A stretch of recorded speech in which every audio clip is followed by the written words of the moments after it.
gonorrhea. Isn't awesome. Gorror. God, he reigns.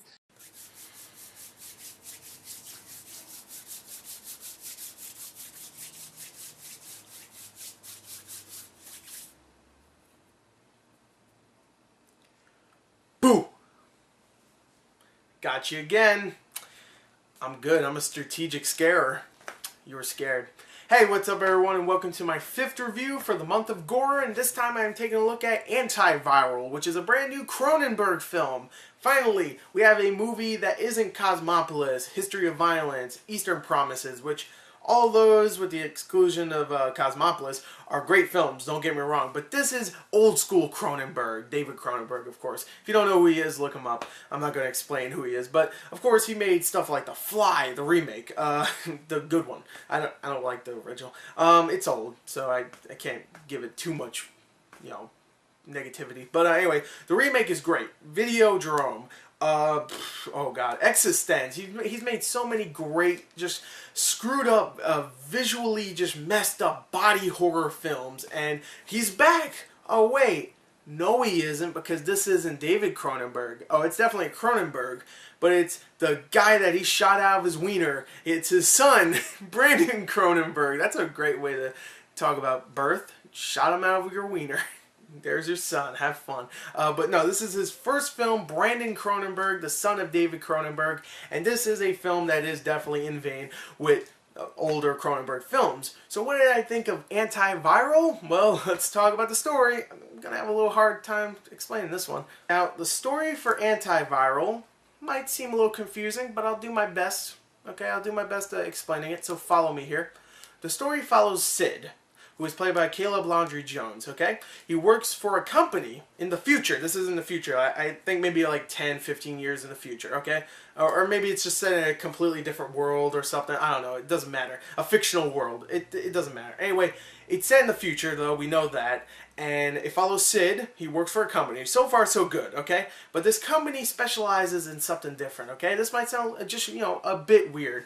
They specialize in selling viruses, diseases, or even sicknesses from celebrities. Celebrities are huge in the future, so they sell diseases, sicknesses from these celebrities. They sell them to people that want them because they want to be closer to those celebrities. So they inject herpes and stuff into people's bloodstreams because they want it, and they get paid to do this.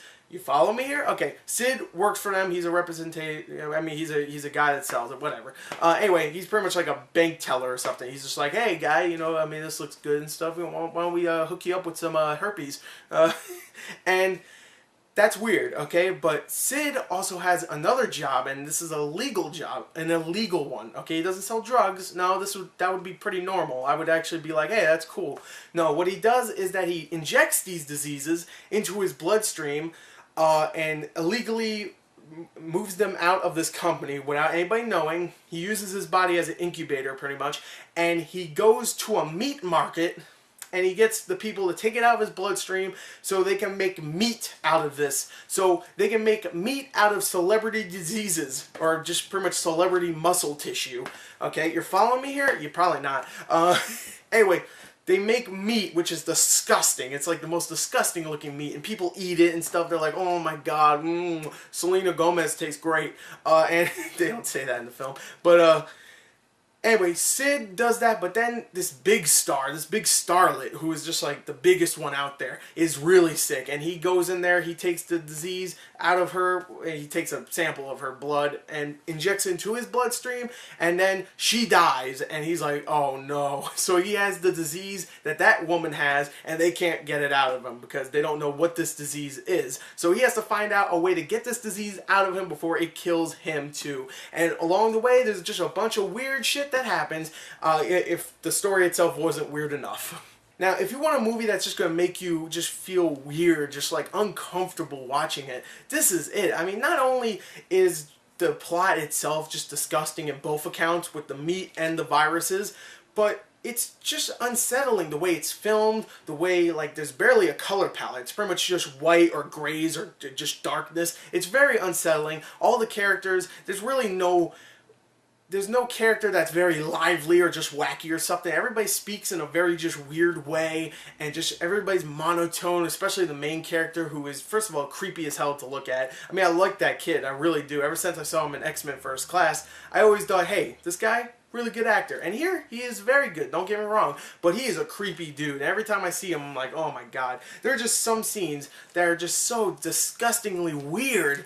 Body horror in this film is perfect. There's a part at the end that just disturbs my memories. Just not even nightmares, just my memories. Every time I think about something, I'm like, oh, that croissant was very good. Oh god, oh. If you see the ending, you know what I'm talking about. If you see this film, which it's on Netflix, by the way, you should definitely see it if you want to see something just disturbing.